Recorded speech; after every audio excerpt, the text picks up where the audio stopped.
Hello, everyone. My name is Rajiv Chopra, and I am, as usual, from the Dusty Mike Chronicles. Today, I'd like to talk about time and our obsession with time and how time rules us. So, recently, I've discovered that I always seem to be chasing time, and I dislike the feeling of being rushed. There was a time when I was a senior corporate professional when I considered this aspect of life to be an excellent thing.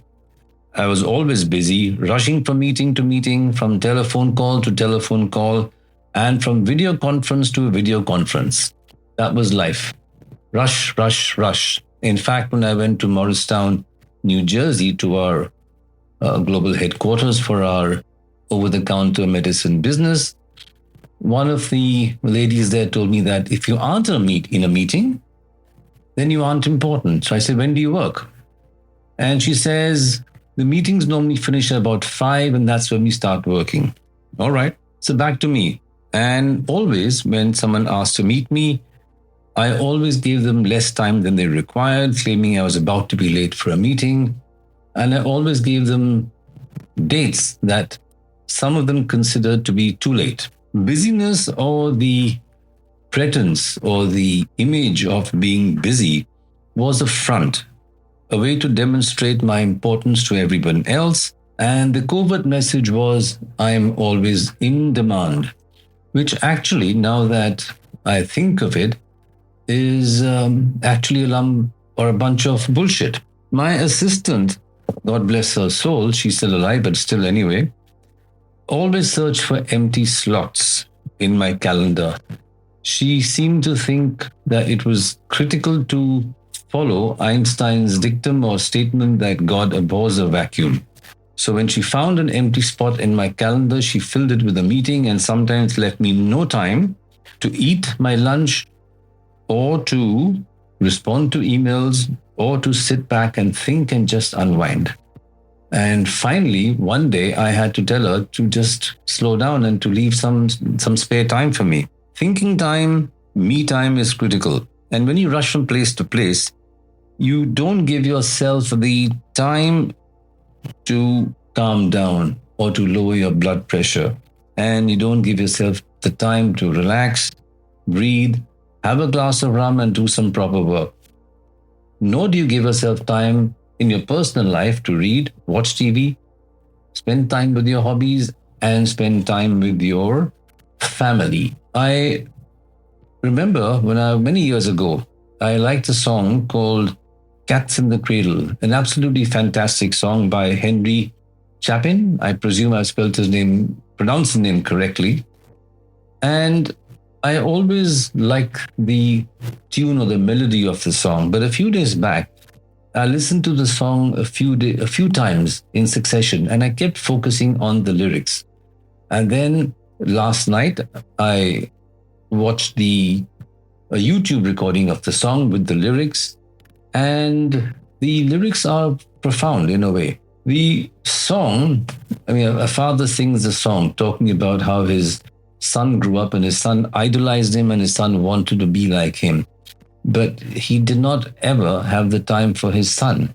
Many years later, when his son graduated from college and his son moved away after the father retired, and now the son did not have time for the father, and the father could do nothing but live out the rest of his life in regret. So regret is futile, and there is no emotion as futile as regret. Humans have been measuring time for the last few thousand years, starting with water clocks and sundials, and watching the movement of the sun and the stars across the skies. And time has always had a deep impact on our life. And one of the major uses of astronomy, and the Muslims were pioneers in this, was building astronomy, because for them, the time for prayer was critical. Then, of course, came the age for clocks, and we had, or many cities had the clock tower in the center of the town, and people would go to the town and to the clock tower and look at the clock, and then there'll be a gong, sometimes for prayer, sometimes to tell you to sleep or whatever. And time has always been a part of us. It's governed our sleep, it's governed the time to eat, the time to harvest, the time to sow.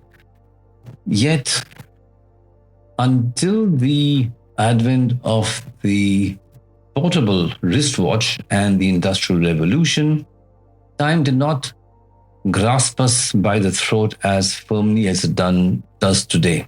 But even today, when you visit a village, you might see a few people sitting quietly, contemplating, doing nothing, just talking, and I bet most of them have lower blood pressure than all of us do. But coming back to the Industrial Revolution, after the advent of the Industrial Revolution and the invention of pocket watches, time began to rule us with a greater urgency than before. It's almost as if time, with its bony fingers, has us by the throat. And while we must absolutely respect other people's time, I am of the firm opinion that we are prisoners of time. Contrast the life of a busy executive, always harried, always running, with the life of a person in a village who sits and chews cud while the sun goes down. Now, I don't mean to say that time is immaterial to a villager, but I do believe that in a metaphysical sense, time moves slower when you take the time to slow down, or you tell time to slow down and you just sit doing nothing. I have friends who say or tell me that they can't sit doing nothing. Busyness, being in a hurry, always running, creates haste and creates waste. You need to take the time to slow down, lower your blood pressure, look around at the world, listen to others, and more importantly, listen to yourself. We don't listen to ourselves. When I was in my corporate world, I discovered myself making a few wrong decisions, and I almost always made these wrong decisions when I was rushing. It may seem glamorous to some that a person can or claims to be able to take snap decisions. Barring a few emergencies like in war, in a battle, or other such situations like, when there's a fire in a building, snap decisions often go wrong. And when snap decisions become a way of life, then the world and your business and you get into deeper trouble. To put it in slightly impolite words, you put yourself in deep shit. I write, I photograph, I edit my photographs, and I make videos much better when I slow down. Now, social media also has a nasty way of putting pressure on you. The experts will insist that you must be visible on social media, otherwise people forget you. And in recent weeks, I've been posting some strange stuff. One, to stay on social media and in a way to stay relevant in a strange way, and yet to ease the pressure of always posting photographs which I have edited in a hurry. There is little point in posting garbage. It helps no one, and least of all yourself. I've also noticed that when I sit by a riverside with my phone in my pocket, time slows down. Nowadays, when I'm writing, photographing, or doing some editing work, I put my phone away and sometimes forget where I have placed the gadget or hidden the gadget. My next step, take my watch off my wrist and put that away as well. So let's see if I am successful. I hope I am. There are times when you must rush, and there are times when you need to slow down and tell time to stand still. There is a time for both. The Hindu god Shiva, who is one of the few Vedic gods who has, also become a part of the Hindu pantheon. He was Rudra in the Vedic days, and he's Shiva in the Hindu mythology. And Shiva is fascinating. There is one aspect of Shiva called Mahakal. And I don't think most Indians are aware of Mahakal, because these days we are reducing Hinduism or Hindu belief to one chant Jai Shri Ram. But anyway, let me not go into that path. Mahakal. Shiva as Mahakal. When Shiva adopts the Mahakal aspect, he stands beyond time. He stands beyond death. He stands beyond everything. And nothing, no elements of the world, nothing imprisons him. He is free. Shiva as Mahakal stands beyond time.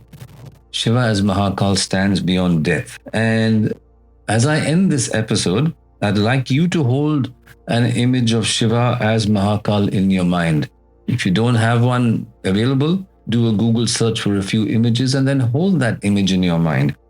Place that image in your memory vault. Maybe all of us can, even now, conquer time, even if it is just for a few minutes a day. It's worth it. So, see you next time. Send in your comments, share your thoughts, do subscribe, and share this post, share Tramping in India, and see you in the next episode of the Dusty Mike Chronicles. Ciao, ciao. See you.